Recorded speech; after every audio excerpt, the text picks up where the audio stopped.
نستغفره ونعوذ بالله من شرور أنفسنا ومن سيئات أعمالنا من يهده الله فلا مضل له ومن يضلل فلا هادي له وأشهد أن لا إله إلا الله وحده لا شريك له وأشهد أن محمدا عبده ورسوله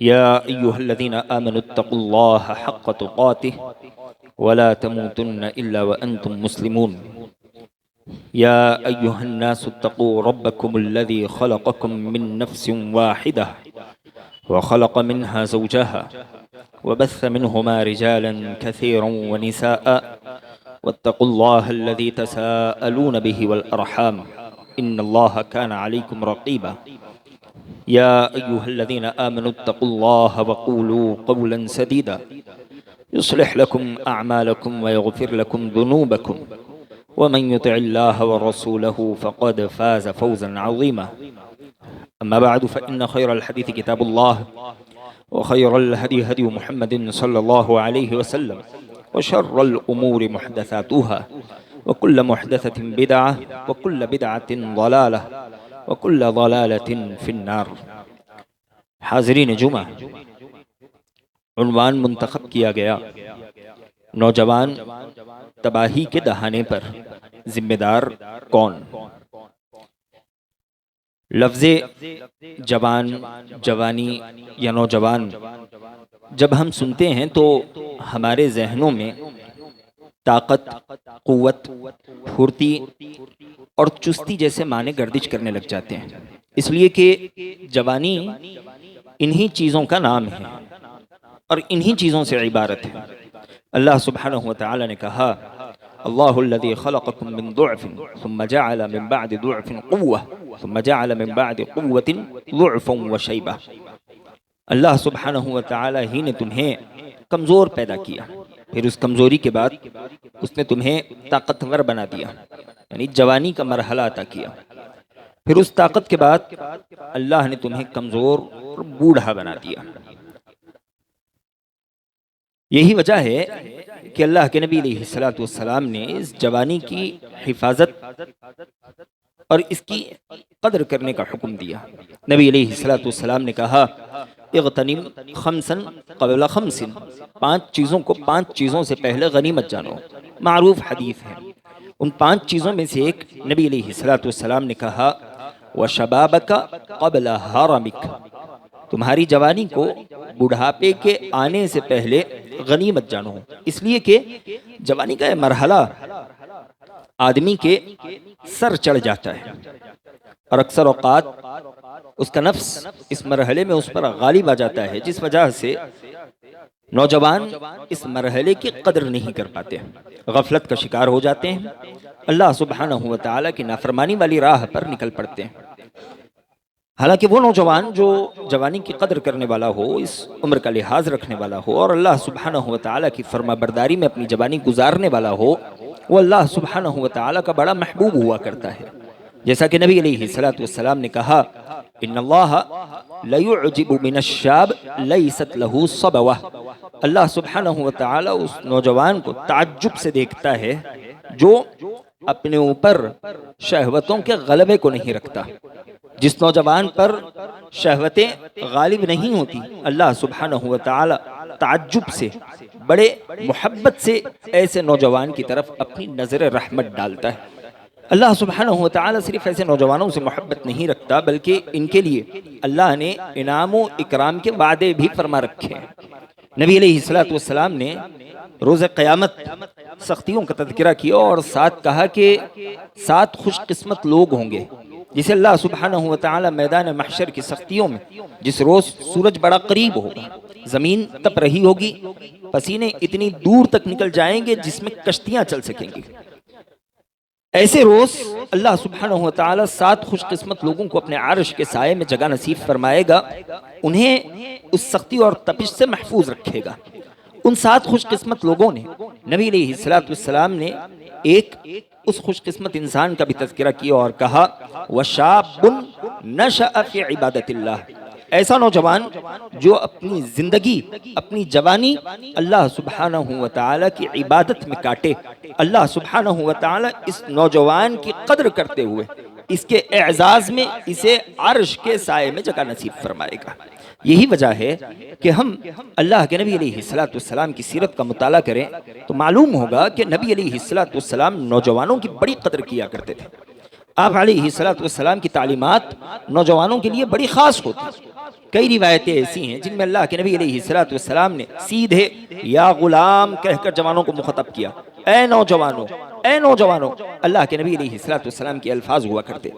کہیں روایتوں میں ہم دیکھتے ہیں کہ اللہ کے نبی علیہ السلام نوجوان صحابہ کو عقیدے کی تعلیم دے رہے ہیں، تو کہیں انہیں عبادات پر ابھار رہے ہیں، تو کہیں انہیں اخلاقیات کا درس دے رہے ہیں، کہیں انہیں اللہ سبحانہ و تعالی کی نگرانی کا احساس دلا رہے ہیں، تو کہیں اللہ کے نبی علیہ السلام انہیں اپنی جوانی اور اپنی آنے والی نسلوں کی حفاظت کا حکم دے رہے ہیں۔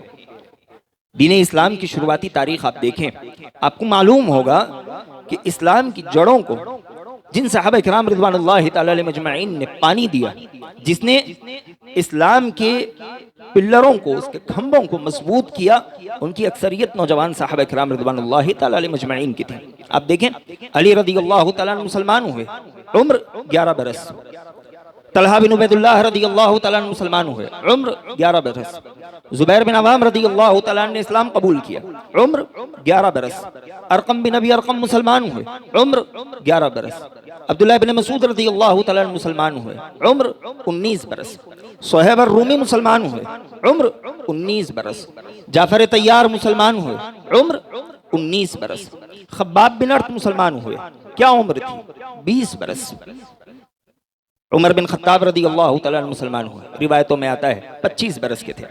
سعد بن ابی وقاص رضی اللہ تعالیٰ عنہ مسلمان ہوئے، روایتوں میں آتا ہے 17 برس یا 18 برس کے تھے۔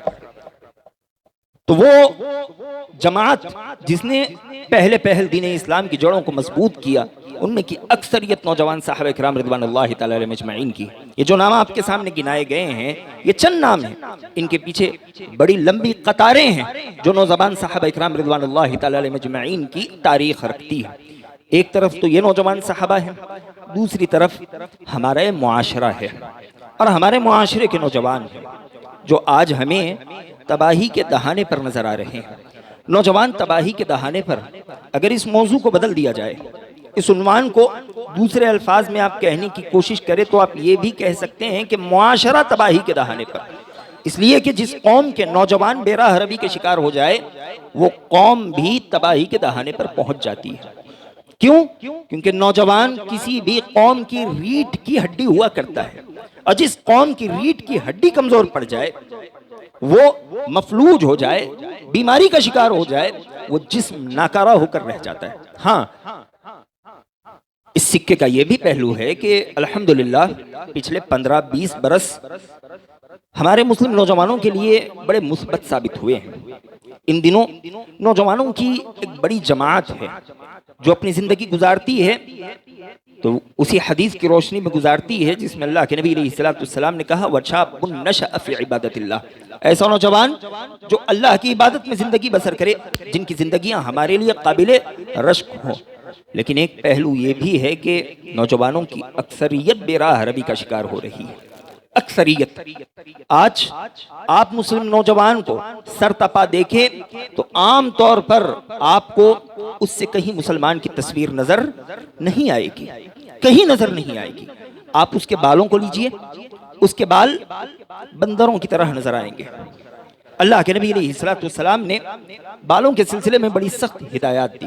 عبداللہ بن عمر رضی اللہ تعالیٰ عنہ کہتے ہیں کہ اللہ کے نبی علیہ السلام نے قطع سے منع کیا، ایسے بال جو ایک طرف سے کٹے ہوں، ایک طرف سے چھوٹے ہوئے ہوں۔ ایک صحابی کو نبی علیہ السلام نے ایسے ہی بال کٹائے ہوئے دیکھا۔ آپ علیہ السلام نے کہا احلقوہ کلہ او اترکوہ کلہ، ایسے بال مت رکھو، کاٹنا ہو سارے کاٹ لو، چھوڑنا ہو سارے بال ایک ساتھ چھوڑو، آدھے چھوڑو آدھے کاٹو، یہ مسلمانوں کا شیوا نہیں ہے۔ بلکہ ابو بکر صدیق رضی اللہ تعالیٰ عنہ نے جب لشکر اسامہ کو روانہ کیا تو آپ نے کچھ ہدایات دی۔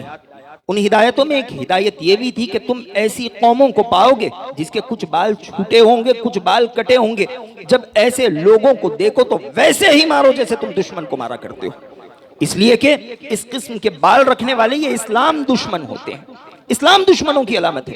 اور آج ہمارے اکثر نوجوان اسی طرح کے بال رکھتے ہیں، کچھ بال کٹے، کچھ بال چھوٹے، کچھ بال کھڑے، کچھ بال گرے۔ اللہ سبحانہ وتعالی حفاظت کرے۔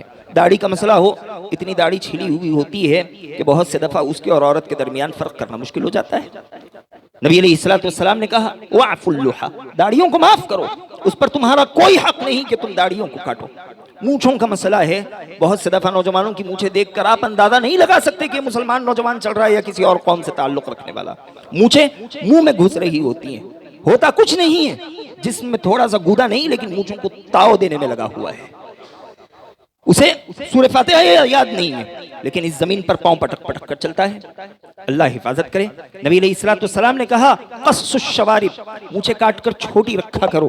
مونچھوں کو بڑھانا مسلمانوں کا شیوا نہیں ہے۔ کپڑے ایسے چلتا ہے جیسے سارے محلے کو جھاڑو دینے کی ذمہ داری ہمارے ہی نوجوان کے ذمہ ہے۔ نبی علیہ السلام کہتے ہیں لا ينظر اللہ الی من جر ثوبہ خیالا، اللہ سبحانہ وتعالی اس انسان کی طرف رحمت کی نظر نہیں ڈالتا جو اپنے کپڑوں کو ٹخنوں سے نیچے لٹکائے چلتا ہے، بلکہ ایک روایت میں اللہ کے نبی علیہ السلام کہتے ہیں ثلاثۃ لا یکلمہم اللہ یوم القیامہ ولا ينظر الیہم ولا یزکیہم ولہم عذاب علیم۔ تین قسم کے لوگ ایسے ہیں جسے اللہ سبحانہ وتعالی روز قیامت نہ کلام فرمائے گا، نہ ان کی طرف رحمت کی نگاہ ڈالے گا، نہ اللہ سبحانہ وتعالی ان کے گناہ معاف کرے گا، بلکہ ان کے لیے دردناک عذاب ہوگا۔ تین لوگوں میں اللہ کے نبی علیہ السلام نے کہا والمسبل ازارہ، ایک وہ بدبخت بھی ہے جو اپنے کپڑوں کو ٹخنوں سے نیچے لٹکائے رکھتا ہے۔ شریعت اسلامیہ نے بتایا تم مرد ہو، تمہاری یہ شان ہے، تمہارا یہ ترہ ہے کہ تم اپنا ٹخنا دکھاؤ۔ اللہ کے نبی علیہ السلام نے ایک صحابی کو دیکھا، ان کے کپڑے ٹخنوں سے نیچے لٹک رہے تھے، وہ چل رہے تھے، نبی علیہ السلام ان کے پیچھے چلنے لگے۔ صحابی کو پتا نہیں تھا، وہ ذرا اور تیز چلنے لگے، نبی علیہ السلام بھی تیز چلتے گئے، یہاں تک کہ بھاگتے ہوئے آپ علیہ السلام اس صحابی تک پہنچے۔ نبی علیہ السلام نے اپنے مبارک ہاتھوں سے ان کے کپڑے ان کے ٹخنوں سے اونچے اٹھائے۔ صحابی نے کہا اللہ کے نبی علیہ السلام میری پنڈلیاں ٹیڑھی ہیں، اس وجہ سے انہیں چھپانے کی نیت سے میں نے کپڑے نیچے چھوڑے ہوئے ہیں، تکبر کا کوئی ارادہ نہیں ہے۔ نبی علیہ السلام نے کہا کہ اپنے کپڑوں کو ٹخنوں سے اوپر رکھو اور یاد رکھو اللہ کی ہر بنائی چیز خوبصورت ہے، اسے چھپانے کی تمہیں کوئی ضرورت نہیں ہے۔ اچھی بھلی ٹی شرٹ کو 50 چھید ڈالتا ہے، سارا جسم اندر سے جھانک رہا ہوتا ہے۔ اچھا بھلا پینٹ ہوتا ہے، پھاڑ کر گھٹنے دکھاتے ہوئے آتا ہے۔ مسجد میں نوجوان آتا ہے، خستک اتنی نیچے لٹکتی ہے کہ وہ رکوع کرے، وہ سجدہ کرے تو پیچھے والوں کی نماز خراب ہو جائے۔ جس سطر کے ڈھانکنے کا اللہ سبحانہ وتعالی نے حکم دیا، وہ سطر ہم مسجد میں نماز کے موقع پر، رکوع کے موقع پر، سجدے کے موقع پر ظاہر کر رہے ہیں۔ اللہ اس سے ہماری حفاظت کرے۔ یہ ہمارے نوجوانوں کا معاملہ ہے۔ زبان لیجئے، منہ کھولے تو سامنے سے جانے والے کو شرم آ جائے، لوگ اس کی طرف دیکھنا نہ چاہیں۔ نبی علیہ السلام کہتے ہیں لیس المؤمن بالطعان ولا اللعان ولا الفاحش ولا البذیء، مومن کا کردار کیسا ہوتا ہے؟ وہ نرم گو، سیدھی بات کرنے والا، اچھی بات کرنے والا ہوتا ہے۔ مومن لان تان کرنے والا نہیں ہوتا، فحش گوئی کرنے والا نہیں ہوتا، روڈوں پر کھڑے ہو کر چلانے والا، چیخنے والا نہیں ہوتا۔ اللہ کے نبی علیہ السلام نے کہا ان من ابغضکم الی وابعدکم منی مجلسا یوم القیامہ الثرثارون والمتشدقون والمتفیہقون۔ نبی علیہ السلام کہتے ہیں قیامت کے دن وہ لوگ میری مجلس سے سب سے زیادہ دور ہوں گے اور ان لوگوں سے میں حد سے زیادہ نفرت کروں گا، میں ان سے بغض رکھوں گا، عداوت کروں گا۔ کون؟ الثرثارون، ضرورت سے زیادہ بات کرنے والے، والمتشدقون، منہ پھاڑ پھاڑ کر بات کرنے والے۔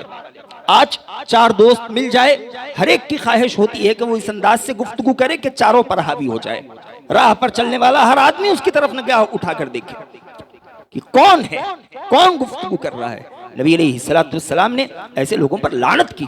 اللہ کے نبی علیہ السلام نے کہا کہ ایسوں سے ہم محبت نہیں کرتے، ایسوں کو قریب آنے نہیں دیا جائے گا۔ آج ہمارے نوجوان ایسی گفتگو کرتے ہیں، اور تو اور ان کی زبان سے ان کے اپنے محفوظ نہیں۔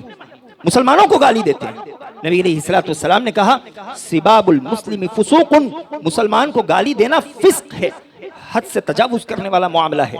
آپ علیہ الصلوۃ والسلام روایت میں کہتے ہیں ان من اکبر الکبائر یسب الرجل والدیہ، کبیرہ گناہوں میں بھی یہ گناہ بڑا بدترین ہے، بڑا گناہ مانا جاتا ہے کہ آدمی اپنے ہی والدین کو گالی دے۔ صحابہ نے تعجب سے سوال کیا وَمَن يَسُبُّ الرَّجُلُ وَالِدَيْهِ، اللہ کے نبی علیہ الصلوۃ والسلام ایسا بھی کوئی انسان ہو سکتا ہے جو خود اپنے والدین کو گالی دے دے؟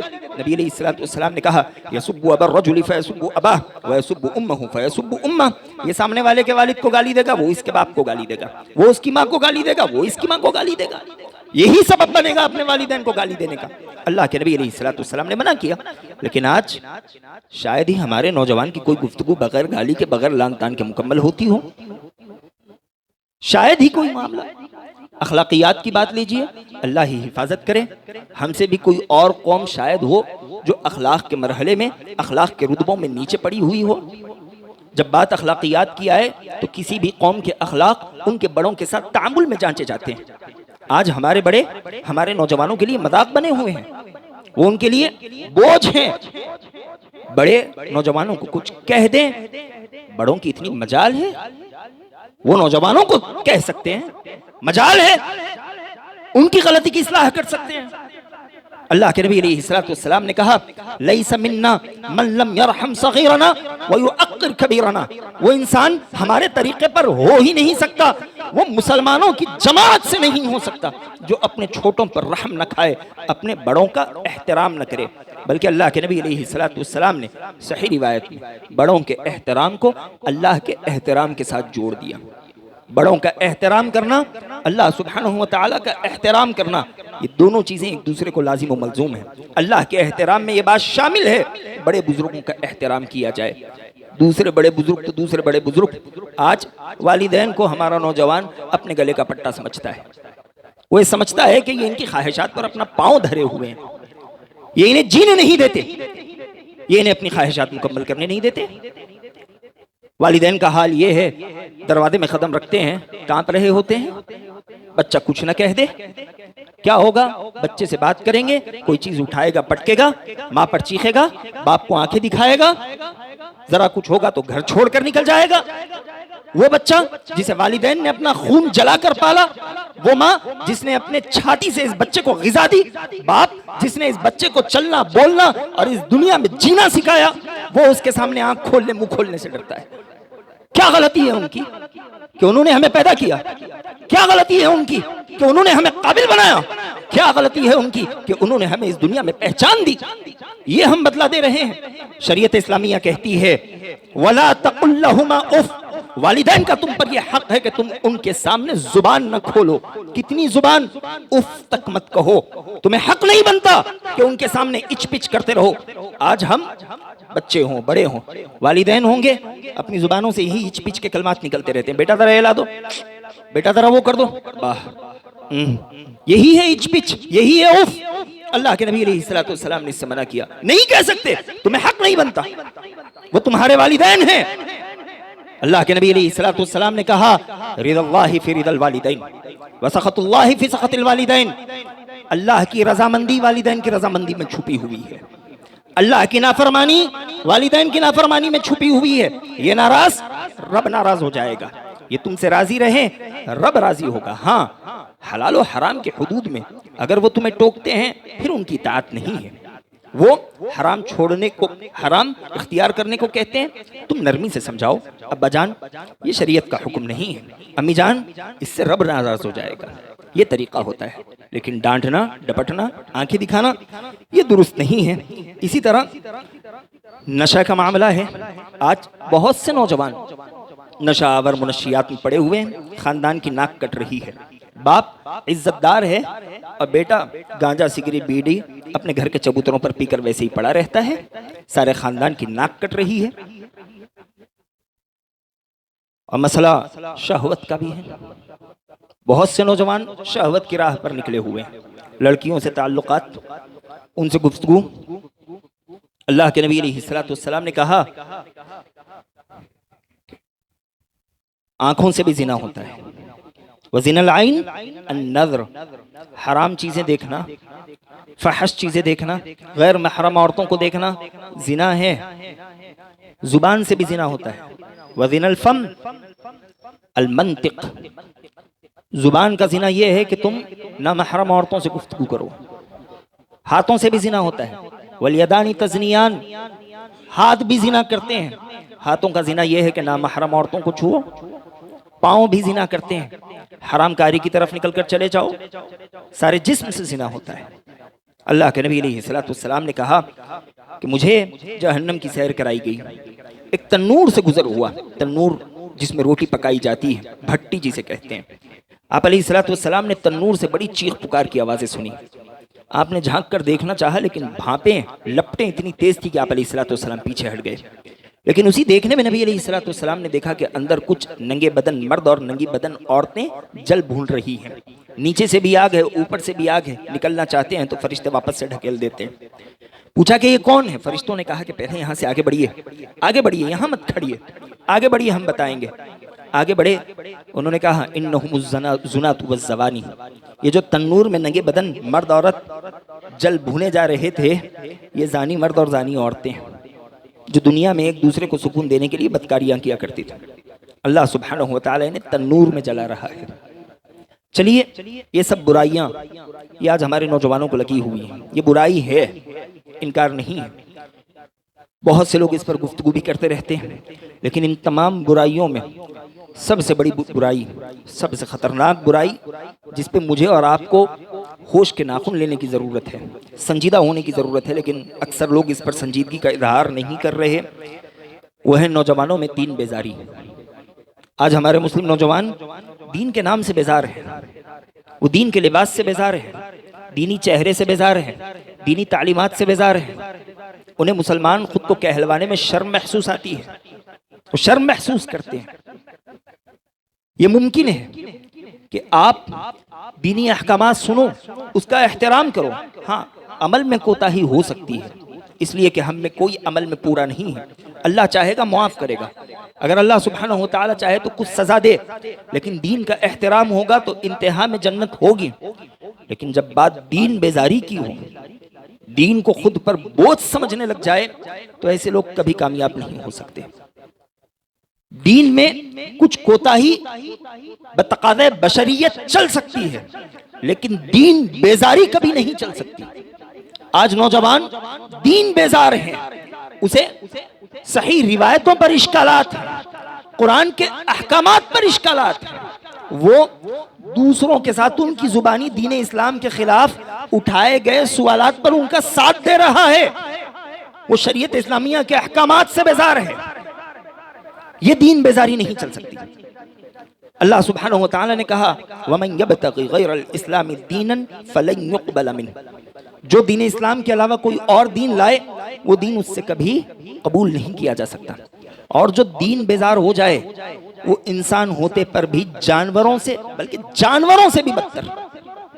اللہ سبحانہ و تعالی نے ایسے ہی لوگوں کے متعلق کہا اولئک کالانعام بل ہم اضل، یہ جانوروں کی طرح ہے، نہیں بلکہ جانوروں سے بھی بدتر ہے، اس لیے کہ اس جہاں کی ہر مخلوق اپنے مقصد کے تحت زندگی بسر کرتی ہے، اللہ کی فرما برداری اس کی اطاعت میں زندگی بسر کرتی ہے۔ لیکن وہ انسان، خاصتاً وہ جو نوجوان جو اپنا مقصد بھول جائے، وہ تو ان تمام مخلوقات سے بھی بدتر ہو جائے گا۔ یہ تو ہے نوجوانوں کی بے راہ روی۔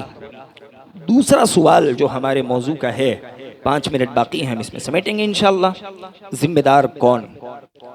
تو سب سے پہلے بات آتی ہے تربیت کرنے والوں کی، وہی تو ذمہ دار ہیں۔ بچپن ہی سے اگر دین علم سے جوڑ دیا جاتا تو آج یہ نوبت نہیں آتی۔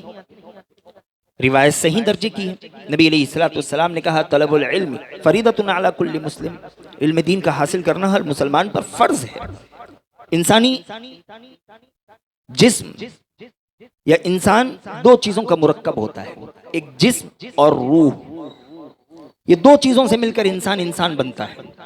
جسم کی ضرورت ہے روٹی کپڑا مکان، وہ تو کہیں سے بھی پوری ہوتی ہے، اور آج ہم میں سے ہر کوئی اسی کے پیچھے لگا ہوا ہے۔ ہم بحیثیت والدین، بحیثیت بڑے، اپنے ماتحتوں کے لیے جس چیز کے انتظام میں اپنی زندگی کھپا رہے ہیں وہ یہی جسم کی ضرورتیں ہیں، روٹی، کپڑا، مکان، اور جس جسم کی کوئی ضمانت نہیں، جسے ختم ہونا ہی ہے، اور جس جسم کی ذمہ داری خود اللہ سبحانہ و تعالی نے لے رکھی ہے۔ اللہ نے کہا وَكَأَيٍّ مِّن دَابَّةٍ لَا تَحْمِلُ رِزْقَهَا اللَّهُ يَرْزُقُهَا وَإِيَّاكُمْ، کتنے ایسے جانور ہیں جو اپنا رزق اپنی پیٹھ پر اٹھائے نہیں پھرتے، لیکن اللہ انہیں بھی رزق دے رہا ہے، اللہ تمہیں بھی رزق دے گا۔ جہاں تک بات جسم کی ضرورتوں کی ہے، وہ تو اس جہاں میں ہر مخلوق کی پوری ہوتی ہے، لیکن ہمیں اصل جس چیز کی ضرورت کا مکلف بنایا گیا ہے وہ روح کی ضرورت ہے۔ روح کی ضرورت یہ ہے کہ اسے اتنا علم دیا جائے کہ وہ خود کو رب سے جوڑ سکے۔ اگر اسے یہ علم نہ ہو تو یہ روح کسی سے بھی جڑ جائے گی، غلط راہ پر نکل جائے گی۔ تو نوجوانوں کی بے راہ روی کی بڑی وجہ ہے علم دین سے دوری۔ اتنا علم ہم میں سے ہر آدمی کے پاس ہونا چاہیے جس سے حقیقی معنوں میں وہ رب کو پہچان سکے، بنیادی عبادتیں ادا کر سکے، چاہے آپ ڈاکٹر ہو، انجینئر ہو، پیاز بیچنے والے ہو، لہسن بیچنے والے ہو، مطلب نہیں، لیکن اتنا علم بحیثیت مسلمان آپ کو سیکھنا چاہیے جو آپ کے سامنے رب کا معنی و مفہوم بتائے، جو آپ کو بتائے کہ دین اسلام ہے کیا، اس پر عمل کرنے سے ملتا کیا ہے، اللہ سبحانہ و تعالی نے آپ کو کسی کام کے کرنے کا حکم دیا ہے، اس کے پیچھے مقاصد کیا ہے، دوسری قوموں میں اور آپ میں فرق کیا ہے۔ ہم نے بچپن سے یہ علم نہیں سیکھا، اپنے نوجوانوں کو، اپنے بچوں کو نہیں سکھایا، نتیجہ یہ ہے کہ آج ہمارے نوجوان دوسروں کی بولی بولتے ہیں، ان کی تھالی پر اپنا برتن بجاتے ہیں۔ اللہ سبحانہ و تعالی اس سے ہماری حفاظت کرے۔ اسی طرح بچپن سے تربیت میں کوتاہی، بات مختصر کرتا ہوں، اللہ کے نبی علیہ السلام نے کہا کل مولود یولد علی الفطرہ فابواہ یہودانہ او ینصرانہ او یمجسانہ، ہر بچہ پیدا ہوتا ہے فطرت اسلام پر پیدا ہوتا ہے، بگڑتا کیسے ہے؟ فابواہ، اس کے والدین بگاڑتے ہیں، یہودی بناتے ہیں، نصرانی بناتے ہیں یا مجوسی بناتے ہیں۔ ہمارے نوجوان بھی اللہ نے انہیں فطرت ہی پر پیدا کیا ہوا تھا، آج وہ بے راہ روی کے شکار کیسے ہو گئے؟ ہم نے انہیں نظر انداز کر دیا، ہم نے انہیں ان کی فطرت نہیں بتائی، ہم نے انہیں ان کے آباء و اجداد کے طریقے نہیں بتائے، جس وجہ سے وہ دوسروں کی راہ پر نکل پڑے ہیں۔ عربی میں کہا جاتا ہے لاعب ابنک سبعا وادبہ سبعا وصاحبہ سبعا ثم اترک لہ الحبل علی الغارب، اپنے بچے کے ساتھ 7 سال کی عمر تک کھیلو، پھر اگلے 7 سال اسے ادب سکھاؤ، پھر اگلے 7 سال اسے اپنی صحبت دو، اسے دنیا میں چلنا پھرنا سکھاؤ، ثم اترک لہ الحبل علی الغارب، پھر اس کی رسی اسی پر ڈالو اور چھوڑ دو بے فکری سے، وہ بگڑ نہیں سکتا اگر تم اس کی اتنی تربیت کر لے جاتے ہو۔ اسی طرح ذمہ دار کون؟ تو ایک ذمہ دار بری دوستی بھی ہے۔ نبی علیہ السلام نے کہا المرء علی دین خلیل فلینظر احدکم من یخالل، دوست کے دین پر ہوتا ہے، تمہیں سے ہر کوئی اچھے سے جانچ پڑتال کرے کہ وہ کسی اپنا دوست بنا رہا ہے۔ بری دوستی ہوگی، ہم برے ہوں گے، اس میں کوئی دو رائے نہیں ہے، بلکہ بری دوستی پتھر کو بدل دیتی ہے، جنت سے اترنے والے پتھر کو بدل دیتی ہے۔ اللہ کے نبی علیہ السلام کہتے ہیں ان حجر الاسود نزل من الجنہ وهو اشد بیاضا من اللبن فسودته خطایا ابن آدم، حجر اسود جو کعبۃ اللہ پر لگا ہوا ہے، یہ وہ پتھر ہے جسے اللہ نے جنت سے نازل کیا تھا، جب اترا تھا تو دودھ سے زیادہ سفید تھا، کالا کیسے ہو گیا؟ فسودته خطایا ابن آدم، ابن آدم کے گناہوں نے اسے بدل دیا۔ جنت سے نازل ہونے والا پتھر گناہوں کی صحبت سے بدل سکتا ہے، تو میری اور آپ کی کیا حیثیت ہے؟ اپنے بچوں کی دوستیوں کی فکر کرے، خود نوجوان اپنے دوستیوں کی فکر کرے، یہ بری دوستی نہیں ہے، دشمنی ہے۔ روز قیامت ہم ہوں گے، ہمارے سامنے یہ دوست ہوں گے، ہماری کیفیت اللہ نے بتائی وَيَوْمَ يَعَضُّ الظَّالِمُ عَلَى يَدَيْهِ يَقُولُ يَا لَيْتَنِي اتَّخَذْتُ مَعَ الرَّسُولِ سَبِيلًا يَا وَيْلَتَا لَيْتَنِي لَمْ أَتَّخِذْ فُلَانًا خَلِيلًا لَقَدْ أَضَلَّنِي عَنِ الذِّكْرِ بَعْدَ إِذْ جَاءَنِي۔ اللہ نے کہا یہ ظالم لوگ، گناہگار روز قیامت اپنی انگلیاں چبا رہے ہوں گے، کہہ رہے ہوں گے کاش نبی علیہ السلام اور صحابہ کا راستہ اختیار کیا ہوتا، دین اسلام پر چلا ہوتا، یا ویلتا لیتنی لم اتخذ فلانا خلیلا، ہائے کاش وہ فلاں انسان کی دوستی اختیار نہ کیا ہوتا، انہوں نے مجھے حق آنے کے باوجود گمراہ کر دیا۔ دوستی کا خیال رکھیں۔ مغربی کلچر وہ ہمارے نوجوانوں کے ذہن میں یہ بات ڈالتا ہے کہ تم کھل کر نہیں جیتے، مطلب کہ تم جیتے ہی نہیں ہو، لہذا ہمارا نوجوان ان کو کاپی کرنے کی چکر میں دین اسلام کی تعلیمات کو چھوڑ رہا ہے۔ اس کے پیچھے ایک اور وجہ یہ ہے کہ آپ نے انہیں اسلامی کلچر ہی نہیں بتایا۔ انسان کسی نہ کسی کو نقل کرنے والا ہوتا ہے، وہ دوسروں سے متاثر ہوتا ہے۔ آپ اسے نبی کی سیرت بتائیے، وہ اس سے متاثر ہو، صحابہ کی سیرت بتائیے، وہ اس سے متاثر ہو، اسلاف کی سیرت بتائیے، وہ اس سے متاثر ہو۔ آپ نے ان کے سامنے ان کی سیرت نہیں بتائی، وہ پھٹے کپڑے کے ہیروؤں کو دیکھ رہے ہیں، وہ بے غیرت ہیروئنز کو دیکھ رہے ہیں، وہی ان کا آئیڈیل ہے، وہی ان کا نمونہ ہے، انہی کو دیکھیں گے، انہی کی طرح بننے کی کوشش کر رہے ہیں۔ آپ بچپن سے انہیں سلاتے میں آپ ان کی اسلاف کی کہانیاں سنائیے، انہیں لازمی طور پر اتنا نصاب دیجئے کہ جس سے وہ ہمارے اسلاف کی سیرت سے واقف ہو جائیں، وہ خود کو ویسے ہی بنانے کی کوشش کریں گے۔ الغرض یہ کچھ باتیں ہیں جو نوجوانوں کے بگاڑ کے سلسلے میں میرے اور آپ کے سامنے رکھی گئی، اور یہ باتیں میری اور آپ کی ذمہ داری ہے کہ ہم ان کا سد باب کریں اور اپنی نئی نسل کی حفاظت کی فکر کریں، اور جو ذمہ دار ہیں وہ ذمہ دار اپنی ذمہ داری کو سمجھیں، اس لیے کہ کلکم راعٍ وکلکم مسئول عن رعیتہ۔ نبی نے کہا تم میں سے ہر آدمی ذمہ دار ہے، گھر کا بڑا ذمہ دار، بڑا بھائی ذمہ دار، دوست دوسرے دوست کا ذمہ دار، اور ہر انسان سے اس کی ذمہ داری کے بارے میں روز قیامت سوال کیا جائے گا۔ دعا ہے کہ اللہ العالمین میں جو باتیں کہی گئی ہیں سمجھتے ہوئے اس پر عمل کرنے والا بنا، آمین۔ وآخر دعوانا الحمد للہ رب العالمین۔